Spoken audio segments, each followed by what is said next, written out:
নমস্কার বন্ধুরা, আজকে আমরা চলে এলাম মধ্য কলকাতার বারাণসী ঘোষ স্ট্রিটে। এই রাস্তাটির অবস্থান হলো একেবারে জোড়াসাঁকো ঠাকুরবাড়ির ঠিক আগে। এই যে রাস্তাটি দেখছেন, এই রাস্তাটির নামই হলো বারাণসী ঘোষ স্ট্রিট।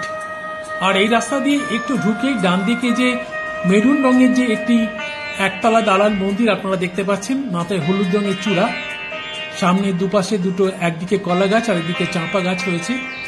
মন্দিরের চূড়া দুটি দেখাচ্ছি। এই ডান দিকে একটি কালী মন্দির আছে যার নাম বারাণসী কালীবাড়ি। আপনাদের দেখাবো সেই মন্দির, সেই কালীবাড়ি। এই যে দেখছেন মন্দিরের চূড়া। এবার দেখুন মন্দিরের দেয়ালের গায়ে লেখা রয়েছে বারাণসী কালীবাড়ি ট্রাস্ট। এইটা হচ্ছে Varanasi Ghosh street. Central Avenue থেকে সোজা এসে ঢুকে গেছে রাস্তাটি। এই যে দেখুন মন্দিরের দেয়ালের গায়ে বড় বড় করে লেখা রয়েছে বারাণসী কালীবাড়ি ট্রাস্ট। এই কালীবাড়ির পুজো এবং অন্যান্য অনুষ্ঠান পালিত হওয়া এই ট্রাস্টের মাধ্যমে। আজ থেকে প্রায় 70-80 বছর আগে এক সাধক একটি ত্রিশূল এবং মা তারার একটি প্রতিকৃতি নিয়ে তিনি এখানে এসে সাধনা করা শুরু করেন। পরবর্তীকালে স্থানীয় কিছু মানুষ একটি ট্রাস্ট গঠন করে এখানে মন্দির নির্মাণ করে মন্দিরের গর্ভগৃহে কালী মূর্তি প্রতিষ্ঠা করে এই মন্দিরের পুজো শুরু করেন। আপনাদের দেখাবো সেই মন্দিরের গর্ভগৃহে সেই কালী মূর্তিটি। এটি হচ্ছে মন্দিরের সামনের বারান্দা। বেশ সুন্দর করে সাজানো গোছানো রয়েছে এখানে। বেশ পরিষ্কার পরিচ্ছন্ন মন্দিরটি এবং ভক্তদের আনাগোনা কিন্তু এই মন্দিরে লেগেই আছে। বাঁদিকে একটি শিবলিঙ্গ আছে, আপনাদের দেখাবো সেসব।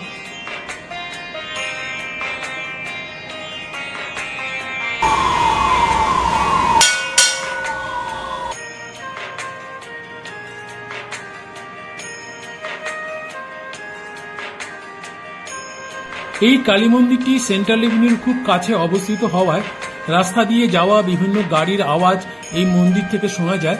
সেরকমই একটি গাড়ির আওয়াজ আপনারা শুনতে পেলেন। এইবারে আপনাদের গর্ভগৃহে মা কালীর মূর্তি এবং অন্যান্য বিগ্রহ দেখানোর চেষ্টা করছি।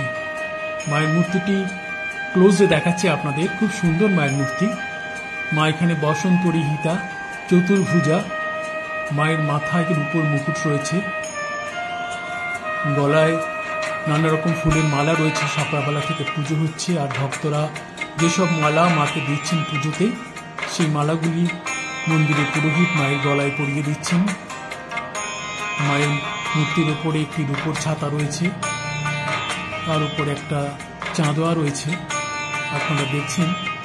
আর মায়ের মূর্তির ডান দিকে ছোট্ট সিংহাসনে দুটো ধাপে বিভিন্ন বিগ্রহ আছে। সেই বিগ্রহগুলি কোন কোন দেবতার বিগ্রহ আমরা একটু জেনে নেবার চেষ্টা করব। আপনারা পর্দায় যে ত্রিশূলটি দেখছেন, যেটি মায়ের বেদিতে পোঁতা আছে, এই ত্রিশূলটি আর তারা মায়ের একটি প্রতিকৃতি নিয়েই সেই সাধক এখানে এসে সাধনা শুরু করেছিলেন। সাধকের মৃত্যুর পর বারাণসী কালীবাড়ি ট্রাস্ট এই মন্দিরের পুজোর ভার গ্রহণ করে। এখানে কার কার মূর্তি রয়েছে একটু যদি বলেন। হনুমানজির মূর্তি রয়েছে। হ্যাঁ, মা তারা। এটা অন্নপূর্ণা, লক্ষ্মী গণেশ। আচ্ছা, নিচে জগন্নাথ বলরাম সুভদ্রা। আর এটা হ্যাঁ বানেশ্বর শিব। আচ্ছা, ওটা নর্মদেশ্বর। আচ্ছা আচ্ছা।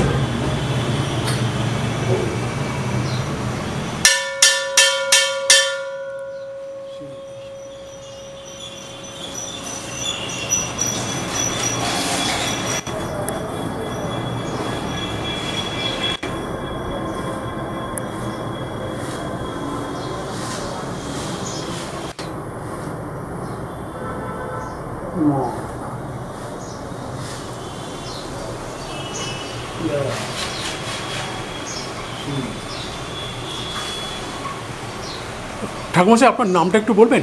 আমার নাম সুশান্ত ব্যানার্জি। সুশান্ত ব্যানার্জি। আপনি কতদিন এই মন্দিরের মানে পুজোর দায়িত্বে রয়েছেন? 11 বছর হয়ে গেল। বাহ, অনেক বছর হয়ে গেল। আচ্ছা, মন্দির সম্পর্কে একটু বলুন না, যে মন্দিরটা কতদিনের পুরনো? আমার ঠিক এই পূর্ণ ইতিহাস আমার জানা নেই। আমি যখন থেকে এসেছি তখন থেকে এই মন্দিরটি সম্পর্কে যেটুকু আমি জানি, এই মন্দিরটি এই বছর 39 বছর ইয়ে হয়েছে, 40 বছর চলছে। আচ্ছা। আর পূর্বে কিন্তু জঙ্গল টাইপের ছিল, ত্রিশূল পুঁতে পূজা হতো। এই যে ত্রিশূলটা, এই ত্রিশূলটা পুঁতে কে পুজো করতেন একটু যদি বলেন? জানা নেই, একজন বয়স্ক ঠাকুর মশাই, তিনি মাতৃ সাধক ছিলেন। আচ্ছা আচ্ছা। এখানে মা তারার ছবি আছে, মা তারার ছবিটা একটুখানি দেখা যাচ্ছে না যদিও। ছবিটির সাথে ব্যবহার হতো এখানে। আচ্ছা। পরবর্তীতে মন্দির ট্রাস্ট হয়, ট্রাস্ট করে এই মন্দির হয়। আচ্ছা, এই মন্দিরের মানে বিশেষ পুজো বা উৎসব বা অনুষ্ঠান কবে হয়? প্রত্যেক অমাবস্যায় পূজা হয়। আচ্ছা। এছাড়া আমাদের দীপান্বিত অমাবস্যায় বিশেষভাবে পূজার ব্যবস্থা আছে। আচ্ছা। শিবরাত্রি প্রতিষ্ঠা দিবস, শিবরাত্রির দিন মন্দির প্রতিষ্ঠা হয়েছিল, ওই দিন বিশেষ পূজা পাঠ হয়। আচ্ছা আচ্ছা। আর মাকে কি অন্নভোগ দেওয়া হয় প্রতিদিন? অন্নভোগ দেওয়া হয়। অন্নভোগ নিরামিষ না আমিষ ভোগ দেওয়া হয়? নিরামিষ ভোগ দেওয়া হয়।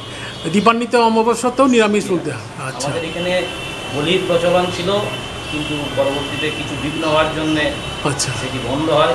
আচ্ছা। ছাগ বলিটি, তা আমাদের এখানে আগ বলি, হ্যাঁ, মানে ফল বলি হয় আর ফল বলি দিয়ে মাকে প্রতিদিন অন্নভোগ দেওয়া হয়। অন্নভোগ দেওয়া হয়। আচ্ছা, আর পুজো কখন শুরু হয়? সকাল থেকে রাত অবধি কী পুজো হয়? আমাদের সকালবেলায় 5:30টার সময় মন্দির খুলে যায়, ব্রাহ্মণ 6টার সময় আসা হয়। আচ্ছা। তারপর প্রত্যেক দিন সকালবেলায় মায়ের আরতি করে পূজা পাঠ হয়, দুবেলায় দুর্গা আরতি হয়, দরজা বন্ধ হয়, আবার মায়ের দরজা বন্ধ হয়।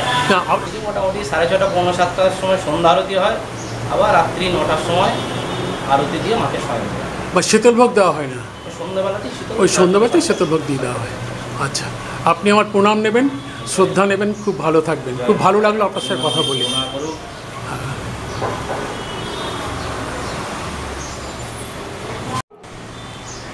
গর্ভগৃহের সামনের বারান্দায় একটি শ্বেত পাথরের বেদির উপরে একটি কালো রঙের শিবলিঙ্গ রয়েছে, পাশে রয়েছেন নন্দী মহারাজ। এই শিবলিঙ্গটিও প্রতিদিন পুজো করা হয়। বেশ সুন্দর এই বেদিটি, আপনাদের দেখালাম সেই বেদিটি। এবারে আপনারা পর্দায় দেখতে পাচ্ছেন বারাণসী ঘোষ স্ট্রিট, যেটি সেন্ট্রাল এভিনিউ থেকে সোজা এসে ঢুকে পড়েছে পাড়ার ভেতরে। আর এই রাস্তায় ঢুকতেই ডান দিকে পড়বে একটি আটচালা শৈলীর শিব মন্দির। শিব মন্দিরটি খুব পুরনো, 150 থেকে 1500 বছর বয়স হবে মন্দিরটির। মন্দিরটি আটচালা শৈলীতে নির্মিত। মন্দির ভেতরে গর্ভগৃহে একটি কালো পাথরের শিবলিঙ্গ আছে, তবে মন্দিরটি সম্পর্কে কোনো তথ্য আমি সংগ্রহ করতে পারিনি। দেখুন, দেয়ালে লেখা রয়েছে বাবা বিশ্বনাথ মন্দির। কারণ মন্দিরের পূজারী সেই সময় মন্দিরে ছিলেন না। যিনি সেই সময় মন্দিরে ছিলেন তিনি শিবলিঙ্গটিকে পরিষ্কারের কাজে ব্যস্ত ছিলেন। আসলে শিবলিঙ্গের গায়ের উপর পাত দিয়ে চোখ, মুখ, নাক ইত্যাদির অবয়ব দেওয়া হয়েছে, তিনি সেগুলিকেই পরিষ্কার করতে ব্যস্ত ছিলেন। মন্দিরে সেই সময় পুরোহিত অনুপস্থিত থাকায় আমি মন্দির সম্পর্কে কোনো তথ্য জোগাড় করতে পারিনি। তবে মন্দিরটিকে দেখে এবং আটচালা শৈলীতে নির্মিত দেখে মন্দিরটির আনুমানিক বয়স 150 বছর বা তার বেশি কিছু হতে পারে বলে আমার মনে হয়। শিবলিঙ্গটিও বেশ সুন্দর, প্রায় 6 ফুটের মতো উচ্চতা, এবং মন্দিরের রক্ষণাবেক্ষণের হাল সত্যি খুব ভালো। বন্ধুরা, আজকের ভিডিও তাহলে এখানে শেষ করছি। যদি ভিডিওটি ভালো লেগে থাকে তাহলে আমার চ্যানেলটিকে সাবস্ক্রাইব করে দেবেন এবং লাইক, কমেন্ট ও শেয়ার করবেন। সবাই খুব ভালো থাকবেন, সুস্থ থাকবেন এবং আনন্দে থাকবেন। নমস্কার বন্ধুরা।